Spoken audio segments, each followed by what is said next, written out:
Welcome to Often Pacing on Tab Radio Racing and Sport.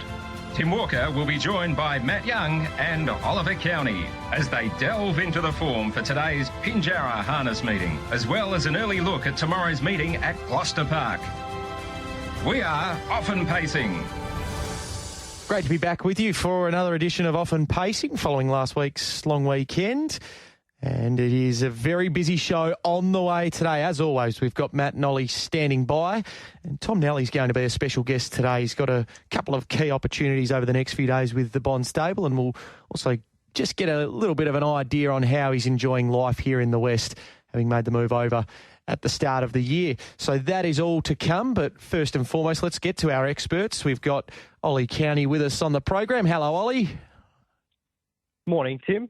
Great to be with you again after a week off. And been some really good racing, so look forward to getting into it. Yeah, there's plenty to work through, and Matt Young's here as well. Hello, Matt. Good morning again, Tim, Ollie, everyone tuned in. Let's not waste any time. You speak about the great racing, Ollie. You are over on the East Coast as we speak, about to get a flight back here to Perth, and you would have seen a pretty good spectacle, I would have thought, on Saturday night in the Miracle Mile, and Don Hugo adding another monster win to his CV. Oh, it was just a fantastic night of racing. I just had to be here. I was so lucky to see a race of that calibre. Don Hugo, Leap to Fame, Swayze, who was incredibly unlucky there. They're just really high-quality horses. And Don Hugo, he was just expertly driven by Luke McCarthy, who really pinched it through the middle and was just too fast for them. 26 on the way home, gave Leap to Fame pretty much no chance to make up the ground he needed to make up in the end. And it was another great win for Don Hugo, who is obviously targeting the Nullarbor in the next few months, which is really, really exciting for WA racing. And on the card, there was a really, really impressive win from Always Hot as well, who's certainly a horse to follow in the Group 1 New South Wales Derby there. So he looks to have a very bright future, that horse. Well, what was your take on it, Matt? Yeah, pretty much Ollie summed it up. I think the barrier draw made things really fascinating in terms of what would happen to Swayze early and sort of what everyone expected to happen did, and I like the way that he hit the line, so I'm really looking forward to seeing him come across to Perth. And Don Hugo was absolutely brilliant in his performance. I think once again, Leap to Fame lost no admirers, and yeah, it really shows that it's going to be potentially the best Nullarbor we've seen. Just have to clear the throat there, Matt. It certainly is going to be right up there as the best Nullarbor we've seen so far of the three editions. The third edition this year, of course, we've got the headline act in Swayze. All right, let's get stuck into it because, as I mentioned, Ollie, you've got a flight to catch, so we'll get into some horses to follow, and we'll start with yours from Friday night, if we can. You go to the middle part of the program, the feature race. Yeah, I was really taken by this horse's run.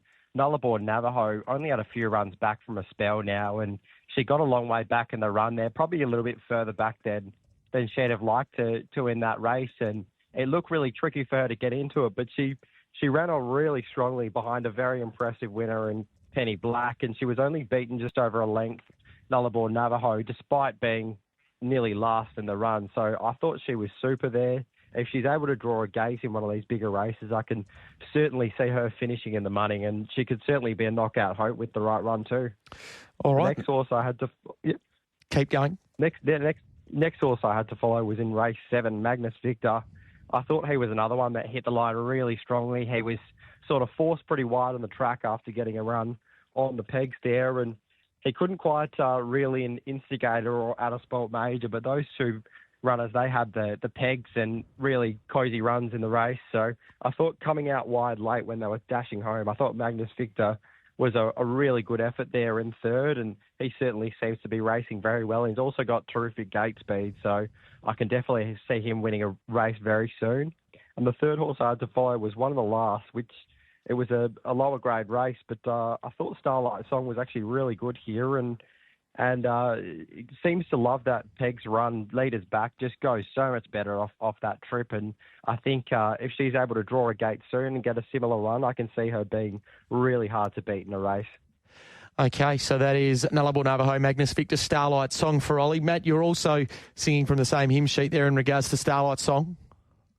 Yeah, absolutely right. And adding another Navajo to the list, Coolbahty Navajo. I thought with the line bolting, she's one that I've always had a lot of time for, and I thought her performance on Friday was that of a horse that's going to win one of those lower grade mares races very soon in the city. So, yeah, I'm happy to have her in the black book. I thought Mighty Conqueror was really good. Stewie McDonald made the move at the right time, going around to the breeze, and he just stuck on really well. So you'd think he'd derive plenty of benefit from that run. He's had sort of a checkered last few years racing and with obvious issues, but I really liked what I saw from him on his return run. And Starlight Song, yeah, same. I agree 100% with Ollie. Lower grade race, but at the same time, he performed so well, and he's got that blistering gate speed that can get him into a good position. And I think he's ready to win a race very soon. He's only won the one race, and so he's able to drop down to race nearly anywhere in the state. So I think he'll be winning one very soon. Coolbahty Navajo, Mighty Conqueror and Starlight Song. All right, as horses to follow out of Friday night at Gloucester Park. So we turn our attention to Pinjarra today, and we've got fixed odds that are up. Matt, we'll let you start first for your first best, which comes up in the third. Yeah, call to arms each way, $4.20, $1.95. I think's a good play in this race. You could go 2 by 3. I think there's options from the draw. And as I mentioned on the preview on the Sports Daily, he'd be my main play in the race, and then I'd be looking at maybe having a saver on Colin if Chris Vogt was able to launch him with plenty of speed. If he was able to cross down to the pegs, he's worth having just a straight-out saver on, because he is the one that I'm probably most afraid of in terms of changing the map of the race. I thought Call to Arms has got good each-way potential from the draw. We've seen him race in a lot stronger fields, and his first run back, I think, was in the Northern Cup. So this is the sort of grade that he's dropped right back down to. He normally takes a few runs to get back into peak fitness, so I think he gets a really good opportunity here. So race 3, number 1, firstly. Then we go to race 5, number 7, Feeling Empathy. There already been a bit of money around for this horse now. Feeling Empathy, I just thought was a decent chance to nearly cross these, and over the Lightning Lap would go very close. If she was able to cross, I think we could see her return to her form that was winning 5 starts ago at Narrogin. So, Feeling Empathy, it's a risky bet, but at the same time, you're getting a good price to have a look. And if she was able to cross down to the pegs and lead, I think she can win. She's a good each-way price, and she loves the short course racing. So she was my next best, and third best to follow is race 7, number 9 for the place. A little bit of fun. I think Charivari will probably win. Oceanfront looks likely to run into the placings. But then looking at the rest of the field, I just thought a little bit of fun had nearly a mortgage on third best in the market, but also third best in the race. And he can do some work in his races, which is required. But at the same time, I just thought he'd be able to run into the money here. So I was pretty keen for him to be able to finish into the top 3 in race 7. So race 3, number 1, each way, Call to Arms with maybe a saver straight out on Colin. Race 5, number 7, each way, Feeling Empathy. And race 7, number 9, The Place. A little bit of fun. All right, so that is for Matt. Now, Ollie, let's get your first play of the day. And you're also going to the third. Yeah, I totally agree with Matt in this race. I thought Call to Arms was really good 2 runs ago. Burned off the gate. The leader got really tired there, and it was dragged back through the race, and still thought the horse finished off quite well there. And over the Lightning Lap, certainly won't need to go much better than that to be going very close in this race. Needs to hold error in the early stages, which will be a key part of the race, I think. But I'm confident that it can, and if it does, it'll be really hard to beat in that Lightning Lap, I think. The next race I was moving on to was race 6.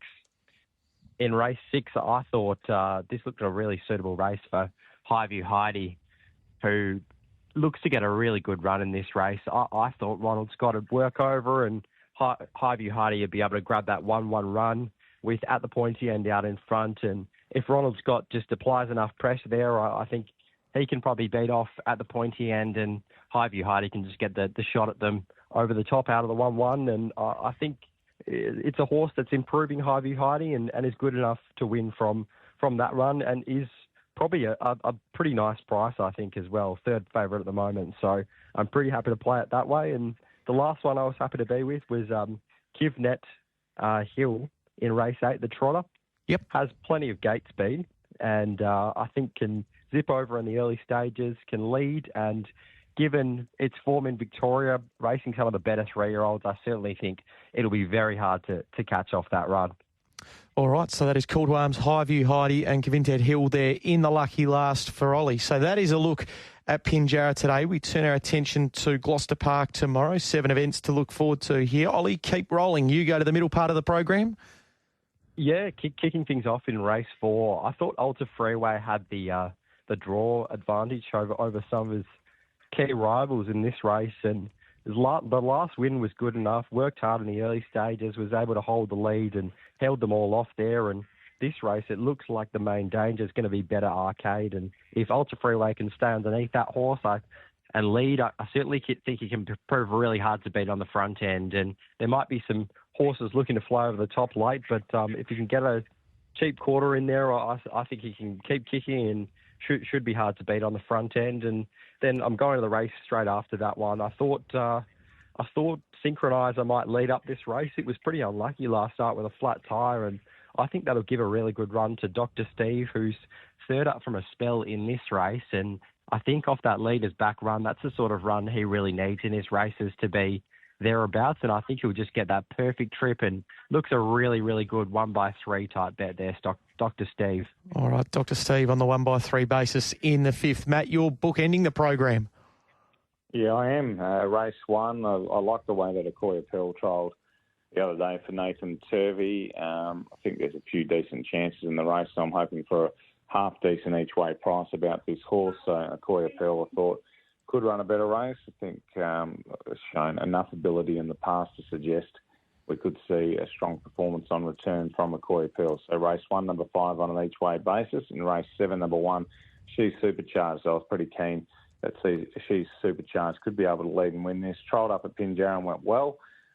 She was leading that race at Pinjarra where Shugach won and did things wrong with about 600 metres to go. So I think looking at the way she was travelling, she was going to run a really mighty race, and she gets the good draw here over the mile, small field. I thought she could be able to turn the tables on the favourite, likely favourite in the race, and She's Supercharged straight out in the last. So race 1, number 5 each way, Akoya Pearl, and race 7, number 1, She's Supercharged.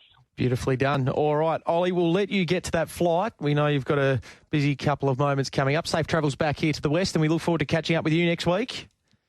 Looking forward to it. Thanks, guys. And Matt, we'll catch up with you tomorrow morning on the Sports Daily here on Tab Radio. In the meantime, we'll be watching the Racing WA Harness X page today. Is Amelia on today? Yes, she is. I'm calling Mandra Dogs. So right. Good calling. Yeah.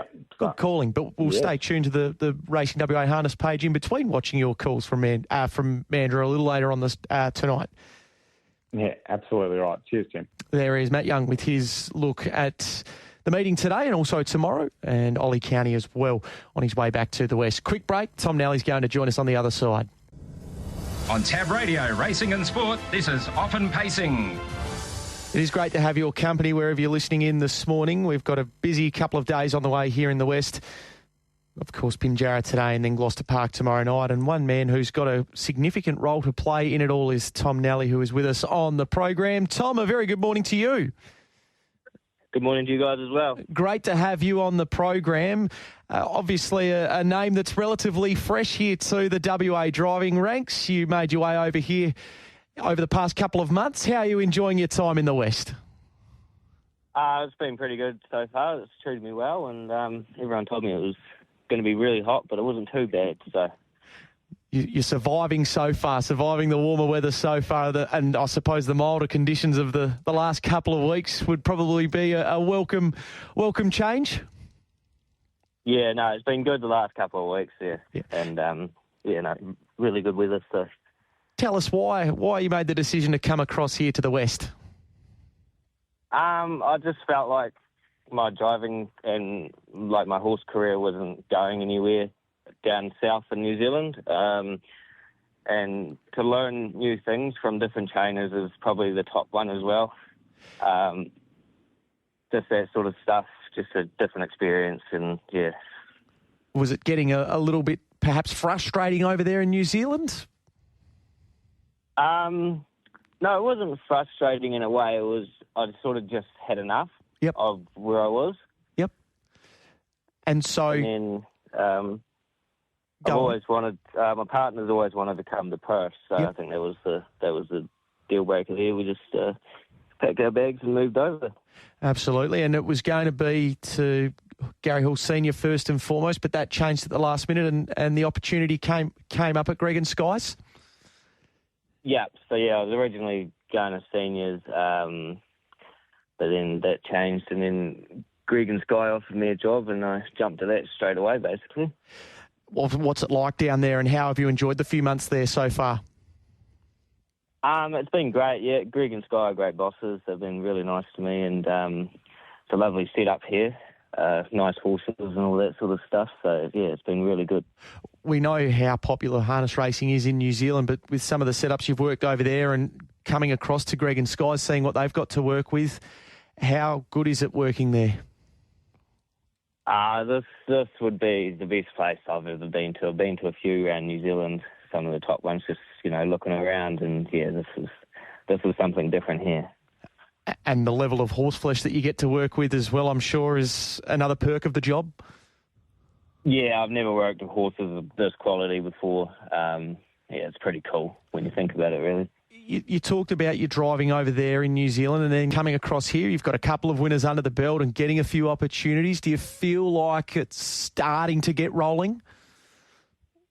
I was just thinking, I was talking to my partner last week, I think I'm just about to start getting rolling. I'm getting used to all the racing over here and the different ways that they do it. And, I think over the next couple of months, I'll really knuckle down and try and get a few more winners on the board. Yeah, for sure. And your first drive over here, it was probably one that, you mentioned in an article that was up on the Racing WA website that it wasn't one of your best drives. Would that be fair to say? No, it wasn't. It was just one of those races where everything was happening, and it was sort of mind-opening for me, that drive, as to how things are done over here. Yep. What were you thinking coming away from it, going, this isn't what I got myself in for? No, I was thinking, this is interesting. I'm going to have to really knuckle down and do some work on my drive, change my driving tactics, and do more form on basically drivers. Yep. So I do a lot of form on drivers now, because in New Zealand, it's completely different again. So, and you don't really need to do form on drivers, because drivers are pretty genuine drivers. So, but over here you get different drivers, and so. And do you feel like that's been a change that you've had to make for the better as well? Yes, it's definitely helped me become a better driver. It probably hasn't shown in my stats or but I think over the next couple of months it'll really come out of me that it has made me a better driver. So fantastic. And I suppose the short term, the next 2 to 3 months, what are you hoping to get out of your driving personally? Where would you like to be in that time? Have you got a number of winners or number of drives that you want to get in that time? What's the thoughts? Not really. I just want to keep on improving every time I get onto the track.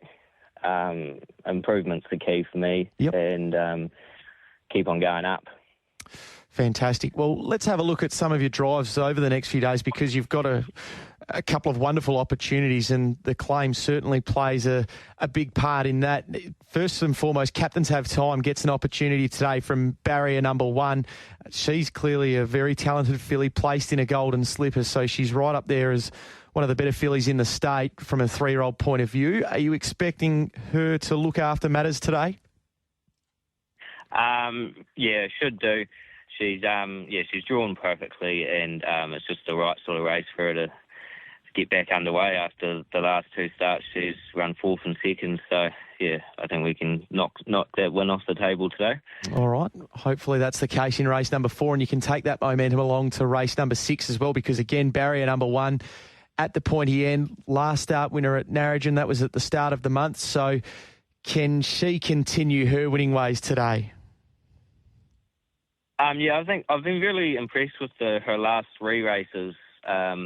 she's got the gate speed, and she can tough it out if she really has to. So, yeah, I think she's definitely a good chance in that field. Do you think with that gate speed you'll be able to lead today?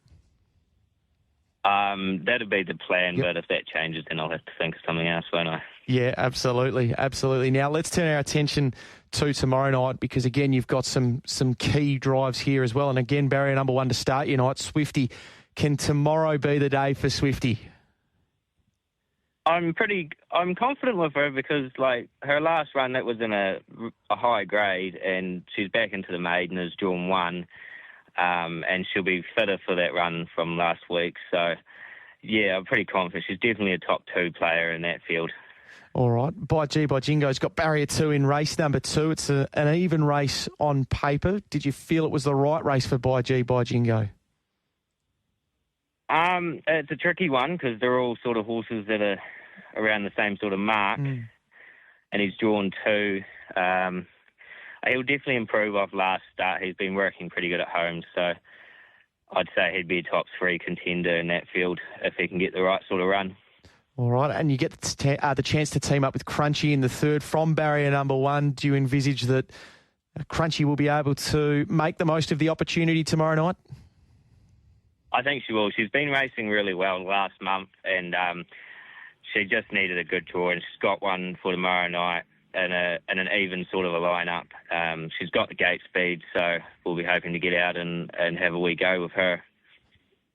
Just spoke to Ollie in regards to some of his best bets for tomorrow night, Ollie County, and he's got Dr. Steve as a really nice place chance. Did you feel that was the case as well in race number 5? Yeah, I think he's improved with his racing, and he's definitely getting fitter, and only horse off the second line really helps him, so he should get a nice run through. I do think he has a place chance if everything falls into his lap, so yeah. And what about at the end of the night, this 2-year-old who's 1 for 1 in Chugach? So what sort of a colt are we looking at here? I quite like him. He's just a genuine racehorse. He does everything right. He's got the speed. He can tough it out. I think he should have that field covered with the scratching now, so he comes into 4. I don't think I'll try and push the button too hard early because, just a 2-year-old getting around Gosford Park for the first time, probably just look after him. Is there a feeling that he can perhaps measure up in some better races later on in the 2-year-old season? That's what we're hoping for. We'll just see how he progresses over his next couple of starts. Okay. Now, on Friday night, obviously, you got the chance to team up with Galactic Star, so one of the free-for-allers. Obviously, he's coming towards the end of his career, but is there one or two that you really like that you've had the chance to sit behind down at the Bond stable so far? Yeah, so my favourite horse to sit behind is actually Just Call Me Mickey. I drove him earlier on when he first came over. Yeah. And I really liked him. But I think ever since Denny's got on, she hasn't got off. So. The expectation is that he's going to make himself right at home at that free-for-all level like we saw on Friday night, even though he did have the good fortune of barrier number 1. Yeah, I think he's going places. I think the more racing he does, the better he's going to get. Yeah. Well, he's going to be one that we look forward to watching going forward, and he's, of course, got the 4-year-old races to look forward to this year as well. Hey, Tom, great to get the chance to chat to you this morning. Good luck over the next few days. Hopefully a few winners, and hopefully they keep rolling as well over the next little while. All the very best here in the West, and look forward to catching up with you again very soon. Thank you very much. There is Tom Nally with us on the program, rounding out Often Pacing for today. So we'll be back again next week. Of course, next Monday we've got the running of the Mount Eden Sprint down there at Pinjarra and the return of Magnificent Storm. So it's going to be a big Monday, a very busy Monday next week. Hope you can join us then. Up next, we've got our East Coast previews. Of course, it's Adelaide Cup Day, so we'll have Warrnambool, we'll have Morphettville and Corowa previews to work through. And from there is, of course, Pinjarra today at 1:57 getting underway.